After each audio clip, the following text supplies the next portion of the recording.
Message কেন scene হলো না? রিপ্লাই কেন দিচ্ছ না? লেট করে কেন রিপ্লাই দিলা? কল দাওনি কেন? কল রিসিভ করনি কেন? কই ছিলা এতক্ষণ? বিজি তুমি? তুমি আমাকে একটুও সময় দিলা না। আমাকে আসলে তুমি একদম ভালোই বাসো না। এই কথাগুলো তারাই বলে যারা প্রিয় মানুষটার জন্য সারা দিন অপেক্ষা করে।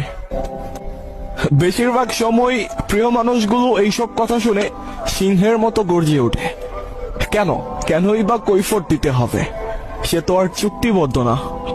কিন্তু সেই প্রিয় মানুষগুলো কখনোই বুঝতে পারে না এত এত মানুষ থাকতে কেন সে শুধু তার জন্যই ছটফট করে।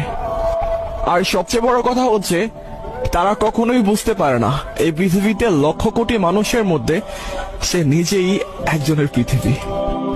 আর কখনো কখনো একটা সম্পর্ক টিকিয়ে রাখার জন্য স্যাক্রিফাইস করতে হয়, আর একটু স্যাক্রিফাইস করে ফেললেই মহাভারত অশুদ্ধ হয়ে যায় না? শুধু দুইটা মানুষ আর একটা সম্পর্ক বেঁচে যায়।